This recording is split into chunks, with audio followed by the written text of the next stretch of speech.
Hi guys, welcome back to my channel. If you're new to this channel, hi, my name is Jaspreet Kaur and I'll be really happy if you take a moment and subscribe to the channel below. आज की video में हम class 9th का chapter number 6 discuss करेंगे और chapter का नाम है माय चाइल्डहुड। इंट्रोडक्शन बता दूं, ये चैप्टर रॉकेट साइंटिस्ट या वेरी फेमस पॉलिटिशियन पे बेस्ड है। येस, यू आर राइट, ये chapter doctor APJ Abdul Kalam पे बेस्ड है और उनकी जो ऑटोबायोग्राफी है जिसका नाम है wings of fire, if I am not wrong, उसमें से ये एक पैराग्राफ, एक चैप्टर, एक सेगमेंट है और सेगमेंट का नाम है माय चाइल्डहुड। तो हम APJ अब्दुल कलाम के चाइल्डहुड के बारे में इस चैप्टर के अंदर पढ़ेंगे। स्टार्ट करते हैं। NCERT सामने खोल लो। First paragraph, I was born in to a middle class Tamil family in the island town of Rameshwaram, East While Madras State. My father, Jainulabuddin, had neither much formal education nor much wealth. Despite these disadvantages, he possessed great initiate wisdom and a true generosity of spirit. He had an ideal helpmate in my mother, Ashi Amma. I did not recall the exact number of people she fed every day, but I am quite certain that were far more outsiders ate with us than all the members of our own family put together.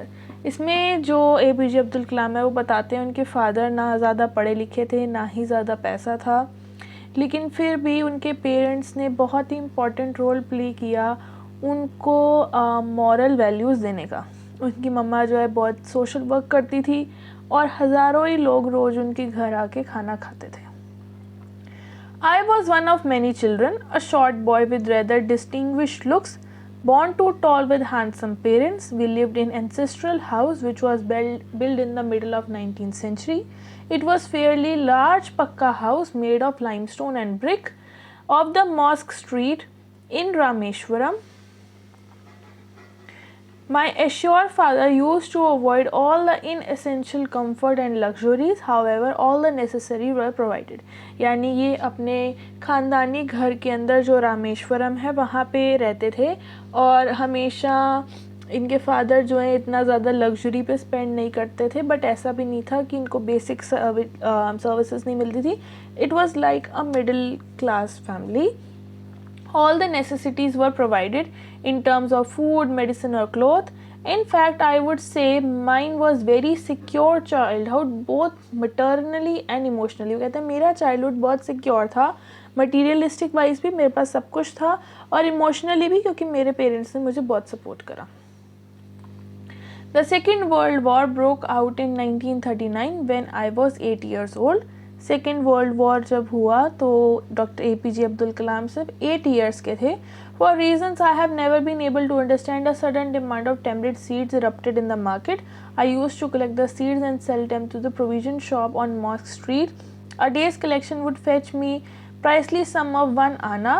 My brother-in-law Jalaluddin would tell me stories about the war which I would later attempt to trace in headlines of Dinamani. Our area was being isolated and was completely unaffected by the war, but soon India was forced to join the Allied forces and something like a state emergency was declared. World War II हुआ, बहुत छोटे थे, उनको नहीं समझ आता था कि अचानक से इमली के बीजों की डिमांड इतनी ज़्यादा क्यों बढ़ गई है. तो वो क्या करते थे, इमली के बीज इकट्ठे करते थे और उसको शॉप पे जाके बेच देते थे और एक दिन में करीब 1 आना वो अर्न कर लेते थे. उनका जो ब्रदर इन लॉ है उनको बताता था कि वर्ल्ड वॉर की स्टोरीज़ और कुछ थोड़ी बहुत वो न्यूज़पेपर में पढ़ लेते थे. इंडिया बहुत सिक्योर कंट्री थी वर्ल्ड वॉर के टाइम पे, बट उन्हें इंडिया को वर्ल्ड वॉर ज्वाइन करना पड़ा और थोड़ी इमरजेंसी टाइप इंडिया में डिक्लेयर हो गई थी. The newspaper now had to be bundled and thrown out of moving train on the Rameshwaram road between Rameshwaram and Dhansukodi. That forced my cousin Samsuddin, who distributed newspaper in Rameshwaram, to look for helping hand to catch bundles, and as if I naturally filled the slot. Samsuddin helped me earn my first wages.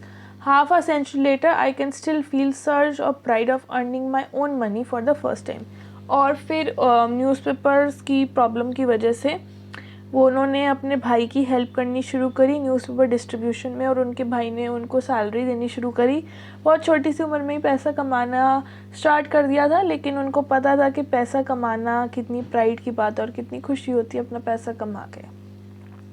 Every child is born with some inherited characteristics into specific socio economic and emotional environment. हर बच्चा अपने कुछ characteristics के साथ born होता है। कुछ aggressive होते हैं, गुस्से वाले होते हैं, कुछ शांत स्वभाव के होते हैं, कुछ लोगों से इजीली घुल मिल लेते हैं, कुछ लोगों को टाइम लगता है। सो वो टोटली डिपेंड करता है उनके पेरेंट्स पे वो किस एनवायरनमेंट में पल बढ़ रहे हैं। I and trained in certain ways by figures of authority. I inherited honesty and self discipline my father. वो कहते हैं कि मैंने अपने फादर से ऑनेस्टी यानी कि सच्चाई और सेल्फ डिसिप्लिन खुद को कंट्रोल करना अपने फादर से सीखा। From my mother I inherited the faith of goddessness and deep kindness. So did 3 brothers and sisters. I had 3 close friends in my childhood. और कहते हैं मैंने अपनी मम्मी से भगवान में विश्वास रखना और लोगों की हेल्प करना सीखा, और इनके भाई बहन भी थे, लेकिन इनके 3 पक्के दोस्त थे, रामानंद शास्त्री, अरविंदन और शिव प्रकाशन। ये 3 इनके बेस्ट फ्रेंड्स थे। All these boys were from orthodox Hindu Brahmin families. As children, none of us ever felt different amongst ourselves. और orthodox मतलब पुरानी सोच के। तो इनके जो दोस्त थे वो प्रॉपर हिंदू ब्राह्मण फैमिली को बिलोंग करते थे, और डॉक्टर APJ अब्दुल कलाम नाम से पता चलता है एक मुस्लिम फैमिली को बिलोंग करते थे। बट कभी भी इनके बच्चों के मन में और इनके पेरेंट्स के मन में कभी नहीं आया कि हिंदू मुस्लिम के बच्चे इकट्ठे क्यों खेल रहे हैं या क्यों इकट्ठे पढ़ रहे हैं। In fact, Ramanand Shastri was son of Prakashi Lakshmi Shastri, the highest priest of Rameshwaram temple. इनका जो दोस्त था रामानंद शास्त्री, वो रामेश्वरम टेम्पल के जो हेड पुजारी थे सबसे बड़े, उनका बेटा था। इतने प्योर ब्राह्मण था, बट फिर भी APJ अब्दुल कलाम का बेस्ट फ्रेंड था। Later he took over the priesthood of the Rameshwaram temple from his father. Arvindan went into the business of arranging transport or visiting pilgrims, and Shiv Prakashan became the catering contractor of the Southern Railways. फिर वो बता रहे हैं आगे जाके कैसे उनके दोस्त के करियर सेट हो गए। जो उनका पंडित जी का बेटा था, वो जो था वो ऑब्वियसली अपने बाप की अपने फादर की सीट पे बैठ गया, यानी पहले वो पुजारी थे उनके फादर, फिर उनका बेटा बन गया। During the annual Shri Sita Ramayan Kalyan ceremony, our family used to arrange boats with a special platform of carrying idols of Lord from temple to the marriage site.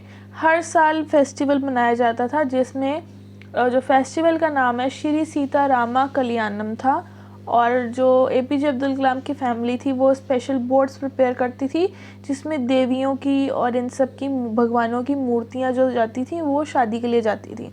वहाँ पे सेरेमनी होती थी जिसमें भगवान की जो है शादी परफॉर्म की जाती थी एज अ फेस्टिवल।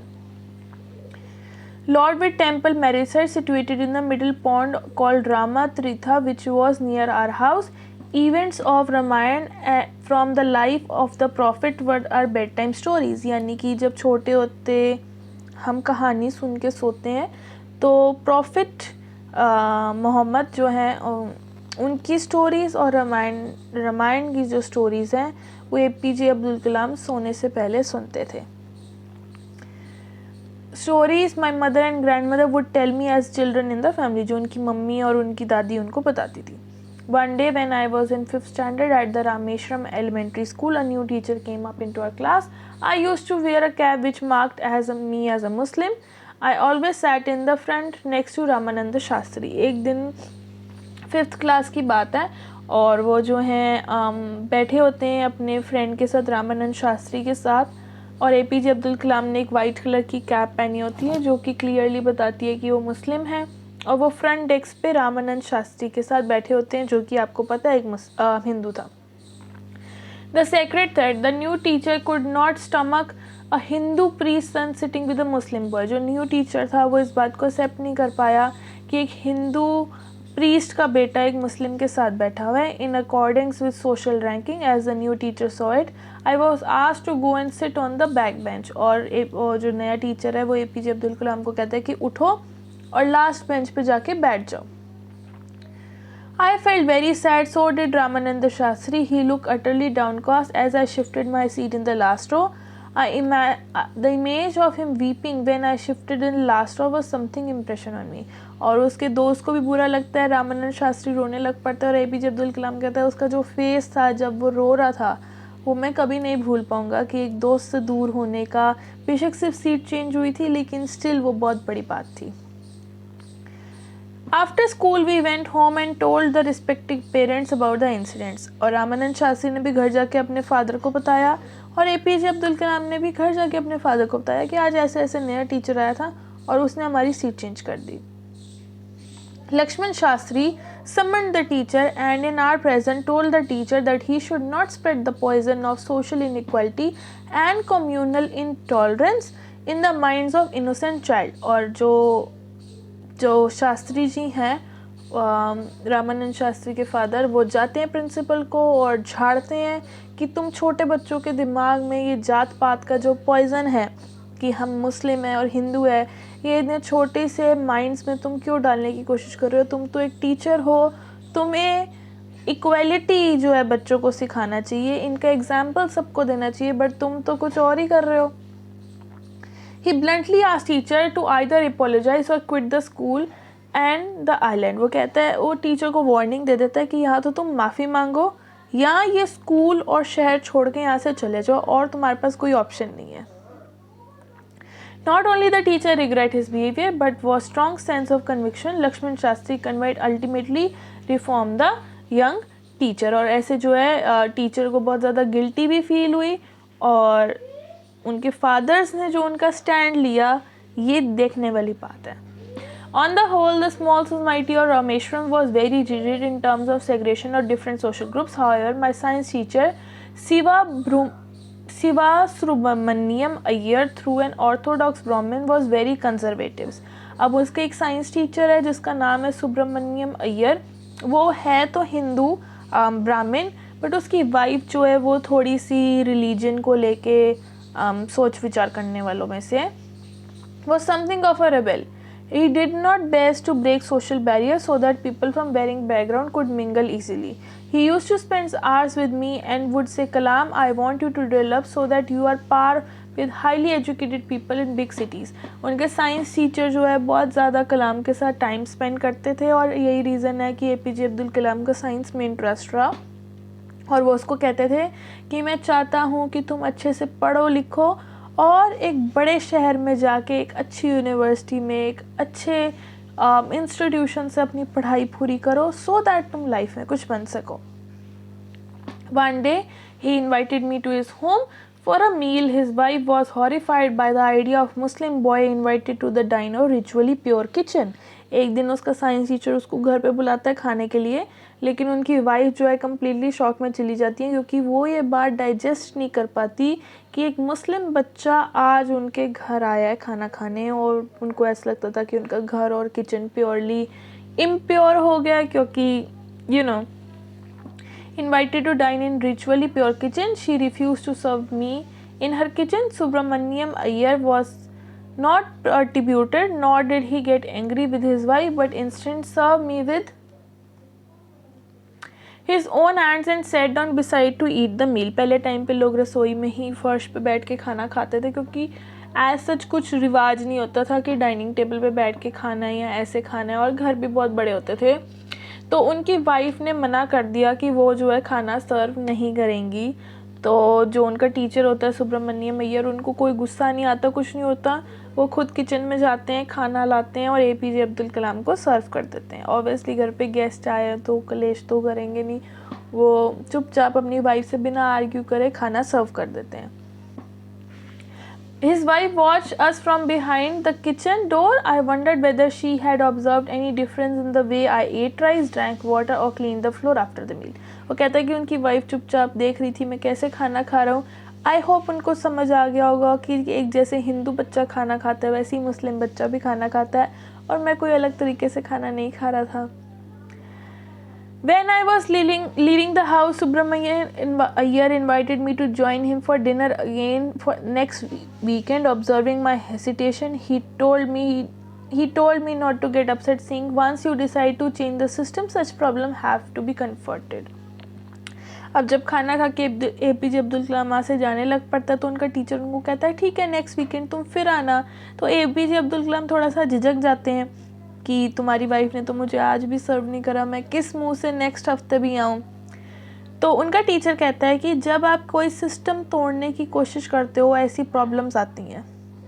वो अपने घर का सिस्टम तोड़ने की कोशिश कर रहे थे कि एक मुस्लिम बच्चा भी खाना खा सकता है और ऑब्वियसली ऐसी प्रॉब्लम आई। आप आउट ऑफ द वे जाके कुछ भी काम करोगे थोड़ी थोड़ी प्रॉब्लम्स तो आपको आएंगी, लेकिन उस प्रॉब्लम से आप कैसे डील करते हो, उस प्रॉब्लम से आप कैसे फेस करते हो, ये डिपेंड करता है कि आप उस प्रॉब्लम को कैसे सॉल्व करते हो। Once you decide to change the system, such problems have to be confronted. When I visited his house next week, Subramanian Iyer's wife took me inside her kitchen and served me food with his own hands. अगले हफ्ते तक उसकी wife ठीक हो जाती है और वो खुद खाना सर्व करती हैं किचन में ले जाके। When the Second World War was over, India's freedom was imminent. Indians will build our own, declared Gandhiji. The whole country was filled with unprecedented optimism. I asked my father for permission to leave Rameshwaram and study in district headquarters of Ramanathapuram. World war 2 ख़त्म हो गया और India की भी आज़ादी आने ही वाली थी। उसी टाइम पे गांधी जी ने डिक्लेयर करा था कि इंडिया अब खुद के टर्म्स पे जिएगा और यही टाइम था जब APJ अब्दुल कलाम ने डिसाइड करा कि वो रामेश्वरम छोड़ के शहर के अंदर रामनाथपुरम में जाएंगे ताकि उनको हायर एजुकेशन और बेटर मिल सके। अब लास्ट पैराग्राफ है। He told me as I was thinking aloud, Abul I know you have to go away to grow. Does the seagull not fly across the sun alone without the nest? He quoted Khalil Gibran to my hesitant mother. Your children are not your children. They are sons and daughters of life longing itself. अब उनकी mother जो थी वो interested नहीं थी भेजने में, तो उनके फादर समझाते हैं कि तुम्हारे बच्चे तुम्हारे नहीं हैं। और वो खलील गिब्रान की कोट जो है कहते हैं कि अगर मम्मियाँ अपने बच्चों को हमेशा बचा के रखेंगी तो उनके बच्चे कभी उड़ नहीं पाएंगे। चिड़िया के साथ भी ऐसे ही होता है। अगर चिड़िया अपने बच्चों को उड़ने को ना बोले तो क्या उनके बच्चे उड़ पाएंगे, कहीं जा पाएंगे? नहीं जा पाएंगे। They come through you, not for you. वो बच्चे जो हैं ज़रूर माँ बाप के प्रोसेस से बाहर आते हैं, लेकिन वो तुम्हारे लिए नहीं होते। वो ऊपर वाले ने जो उन ड्यूटी से उन्हें भेजा है वो ड्यूटी करने के लिए आते हैं। You may give them your love but not your thoughts for they have their own thoughts. तुम अपने बच्चों को पढ़ा लिखा के बड़ा ज़रूर कर सकते हो, लेकिन अपनी सोच, अपने थाट्स अपने बच्चों में नहीं डाल सकते। और इसी के साथ ये चैप्टर ख़त्म हो जाता है। देखो नीचे लिखे है APJ Abdul Kalam and extract from wings of fire. तो ये था चैप्टर माई चाइल्डहुड। इस चैप्टर के अंदर बेसिकली APJ अब्दुल कलाम के चाइल्डहुड के बारे में डिस्कशन हुई कि कैसे छोटे होते से ही हिंदू मुस्लिम का जो थॉट था कैसे था, अच्छे लोग भी थे, बुरे लोग भी थे। अगर चैप्टर समझ आया हो तो मेरे को कमेंट सेक्शन में ज़रूर बताना, कोई डाउट हो तो भी बताना। मिलते हैं नेक्स्ट वीडियो के साथ, तब तक के लिए गुड बाय।